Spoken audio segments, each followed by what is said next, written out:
back with 3Q's interviews. This is Dr. Cladis. Dr. Cladis is a pediatric anesthesiologist. Would you like to introduce yourself? Sure, Franklin Cladis, pediatric anesthesiologist at the Children's Hospital Pittsburgh. I've been here for going on 17 years. And I was actually up in Rochester, New York for 12 years before then, but now I just do pediatric anesthesia and a little bit of pediatric pain. Glad to have you. Okay, so how did you end up in pediatric anesthesiology? That's actually a great question because my goal was to do anesthesia when I finished medical school. And so I did, when I finished med school, I went and did 3 years of internal medicine. And I was going to do 3 years of medicine, then anesthesia, and then do critical care medicine. And so I did 3 years of medicine, got boarded, did anesthesia, and in the middle of anesthesia, bumped into pediatrics. Yeah. Out of the blue. Had no idea I was going to do this. And thought I could do this for 30 years.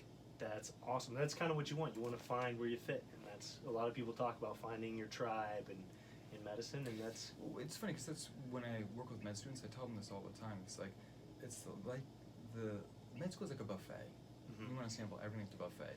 Because you might realize, well, I love octopus, or I love rice pudding. You've never had it before. And I feel like these specialties, because you guys don't see everything, but when you bump into something like anesthesia or radiation oncology, you suddenly realize, this is me, this is who I am. Yeah. So what about the pediatrics, maybe difference between adult anesthesiology and pediatrics that you like or that kind of resonated with you?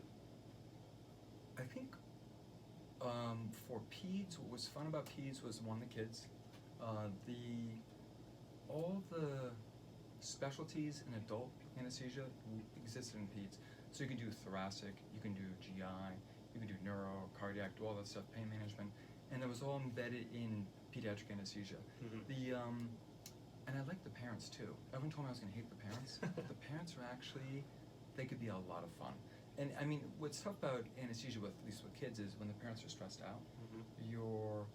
As an anesthesiologist, my job is to resuscitate and make sure kids are safe and asleep. But a lot of my job is being like a crisis counselor for the families, because the families are they're nervous. So when you spend energy with them doing that type of stuff, that was fun. Wow.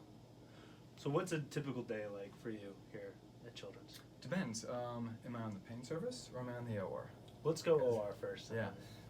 So for me, in the OR, a typical day is, so for anesthesiologists, we start early in the morning. We start at, first OR case is 7:30, so I'm in the hospital at 6:45, go see the first patient, chat with them, get them consented, and then we're running typically 1 or 2 rooms.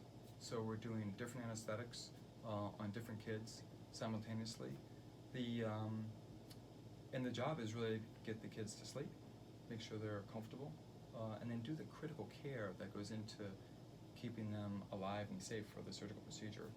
And that includes IVs, intubations, nerve blocks, medications you'd see in the ICU, like vasovac medications like epinephrine, things like that, if they need it.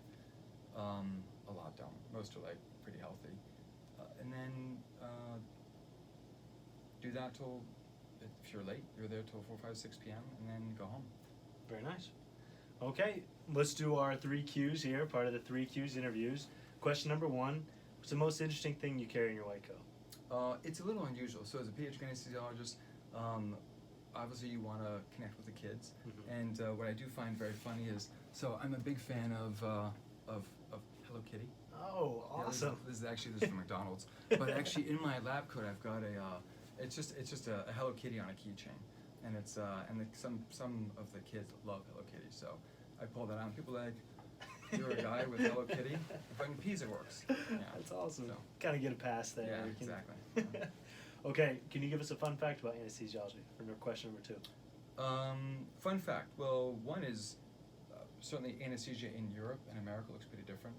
If you look at the anesthesiologists in America, some of us do anesthesia and do critical care, but if you look at Europe, it's actually different. Anesthesiologists there are very involved with anesthesia and acute care medicine.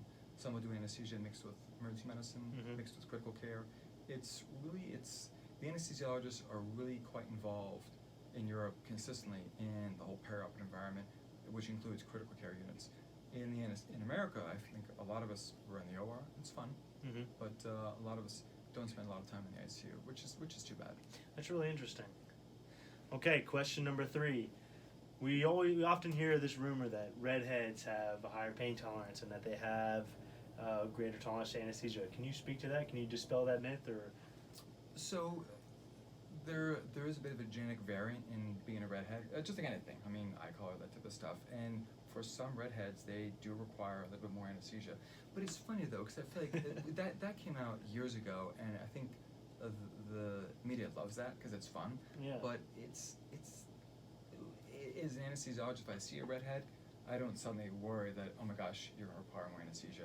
I recognize, you might, and there may be some variation here, but it's not that significant. It doesn't change the protocol. No. I'm not going to suddenly change my plan and say, okay, red alert, double it up. redhead, we have to double up, and or prepare parents for the, when you go home, you have to double your oxycodone. We don't do that. Okay. No, this is, so there is some evidence that that's true, but in the clinical world, I don't see it that much. It's not huge. Excellent. Well, thank you, Dr. Cladis. This has been awesome. It was fun. Thank you. Thanks.